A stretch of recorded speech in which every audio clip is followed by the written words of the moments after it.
Kelly Dale with Off the Beaten Path, and this is your Must Know Monday for Monday, January the 4th, 2016.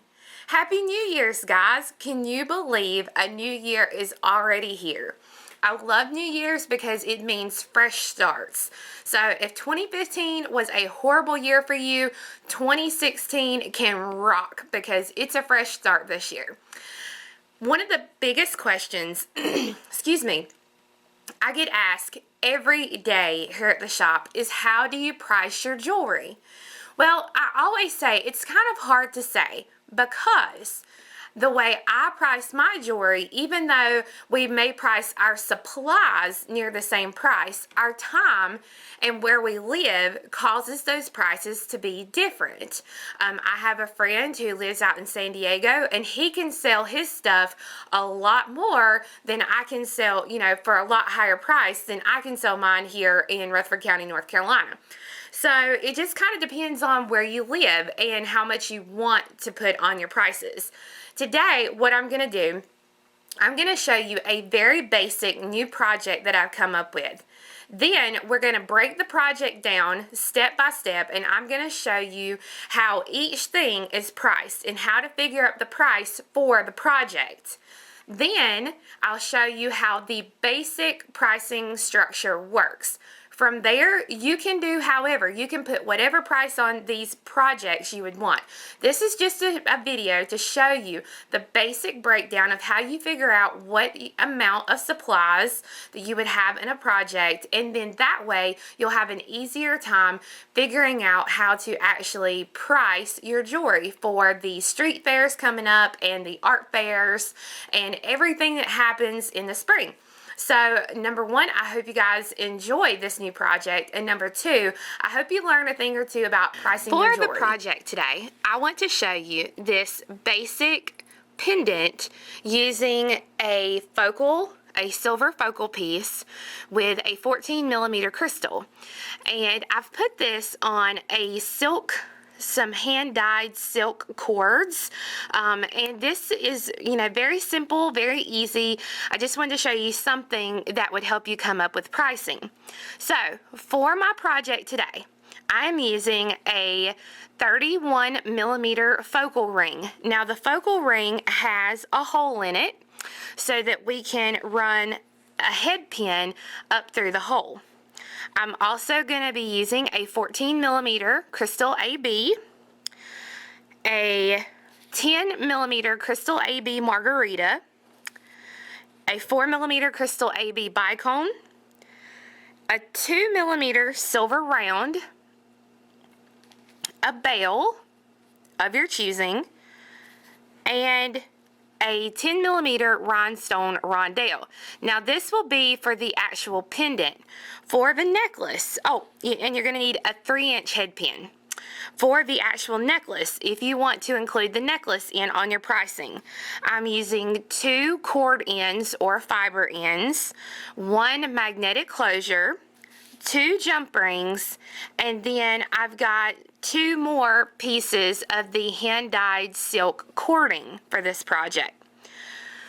So I'm going to start out with my head pin, and I'm going to thread on the 2 millimeter silver round ball, the 14 millimeter round, my 10 millimeter Rhinestone Roundel, my 10 millimeter Margarita, and my 4 millimeter Crystal AB Bicone.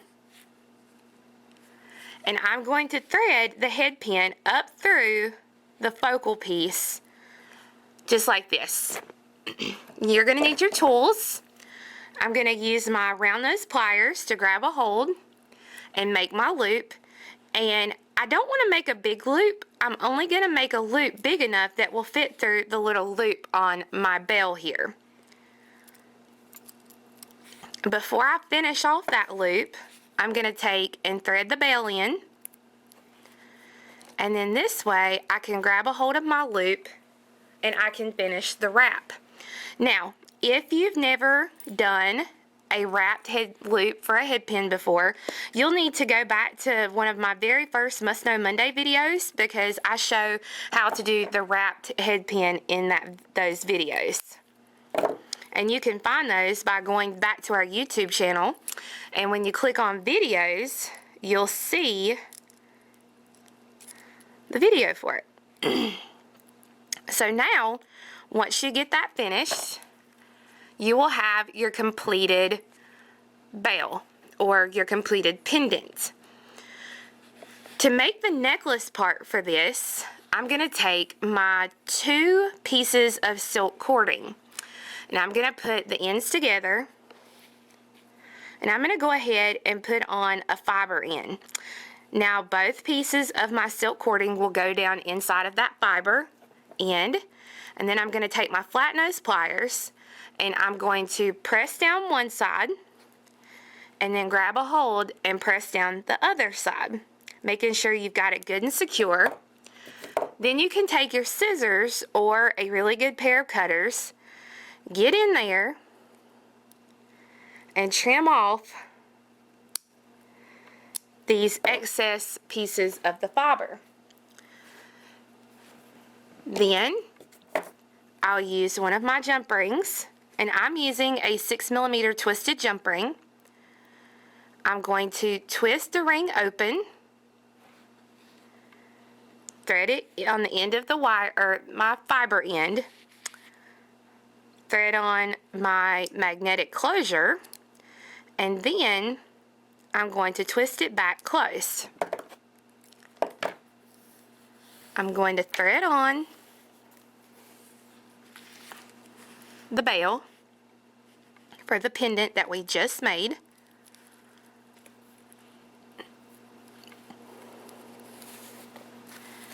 And then you'll want to measure out the length of your necklace, and we're going to put the fiber in on the other end also. Once you have the other end of the fiber end attached, then it's just a matter of opening the jump ring and attaching the other side of your magnetic closure. Now you can use any kind of closure, it doesn't have to be a magnetic, but as you can see, it's just a really simple and easy project. Now let's break it down and figure out how much we actually have in the project. I had a 10mm Margarita, and those were 65 cents a piece. I used a 14mm Crystal AB round, that was $2.50. I had a 31mm focal, that was $3.40. I had a 10mm Roundel, that's my Rhinestone Roundel, that was 75 cents. And I had a 4mm Bicone here at the top, that was 20 cents. Now, I only used one little silver ball. So how you figure out the price for that is my 2mm ball. I bought those in a pack of 100 for $1.75. So when you divide $1.75 by 100, you get 2 cents. Okay? Then my head pin that I used, my 3-inch head pin, they came 20 pack for $2. So when you divide that, you get 10 cents for the head pin. And then the bail came, this right here, came in a 6-pack for $1.50. So when you add that up, and I'll add it up on my phone here so that we'll have a price for it. And if you're seeing some of these extras out here, this was for 2 of them, if you were to make 2 of them. So again, I've got 65 cents in the Margarita, $2.50 in the 14mm, $3.40 in the stone, 75 cents in the Roundel, 20 cents in the Bicone, 2 cents in the silver ball, 10 cents in the head pin, and 25 cents for the bail. So that gives me $7.87 for the price of just this right here. Okay, that's what I've got in it. Now, if you want to figure out the pricing for the necklace part, my magnetic closure was, there were 2 in a pack for $1.75, so that's basically 88 cents.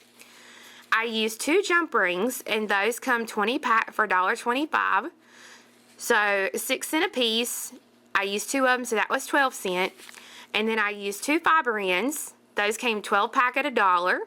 So those were 8 cents a piece. So I had 16 cents there. Now for the findings, just these findings, okay, so just my findings here, I have 88 cents, 12 cents, and 16 cents. So in the findings, I have $1.16. Now, from your cords, it completely depends on what kind of cords you like. I'm using, like I said, these silk cords. These were $6 a piece. So I have $12 in the cords. So $7.87 for the pendant, $1.16 for my findings, and then $12 in the cording means that I have $21.03 in materials. Okay, now normal thing is you multiply that times 2. So you would want to charge $42.06. Don't pay attention to this. My daddy was in the emergency room and I had stuff I had to take to him. So that was, sorry. But that was $42.06 is what you would normally charge. And that is just for basically to make your supplies money back and then enough supplies to make another piece. Now you could get by making this a lot cheaper by changing the cords that you use, changing, just different things about it. You could get by with making it cheaper. But $42.06 or maybe $42 is what you would charge. Now, if you don't feel comfortable charging the $42 for that, charge whatever you want, but make sure it's more than this $21.03 because that's how much you have invested in it.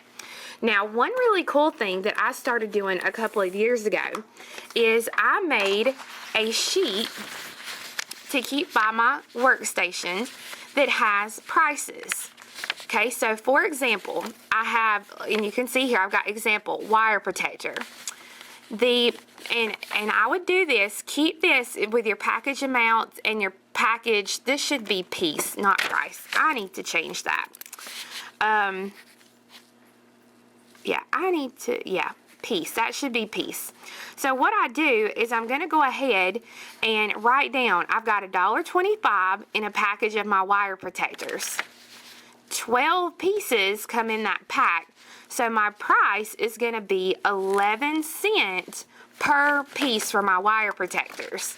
And you can go down through and keep a tally of like your different crimps, your crimp covers, your end tips, even down to your fire line. And how you would figure that out, that in your wire, is you would say, okay, the price, now this is just an example, the price is $9 for a roll. It has 50 yards. So if you do $9 divided by 50, that gives you 18 cents a yard is how much you have in your fire line. You would figure out the same thing for the wire. Say if your wire is $12 and it has 30 foot, okay? So you would take the $12, divide it by 30, and that would give you 40 cents a foot, okay? So every little single thing that you use in a project, you need to figure out how much you have in it so that you'll know what to charge for it. And as you can see, I just go through and I make me a list of all the things that I would normally use, and I keep those here on the sheet. Then I have here at the bottom, price per hour worked. So I figure out, is your time $10 an hour? Is your time worth $20 an hour? Or even $30 an hour? You have to figure out how much your time is worth so that when you figure up the total cost of your project, then you would figure up your hours worked and add those to together to get your final cost. Okay, so this is just a very simple way to figure out how much you're going to have in any given project. So I hope you enjoyed this Must Know Monday video where I taught you how to figure up the cost of what you have in a project and how much to charge for a project that is made. We will have simple kits available for the pendant, okay? So just the pendant on our website. We do have the silk cording on our website if you would like to purchase those separately. But we'll have kits, and then we will have a download.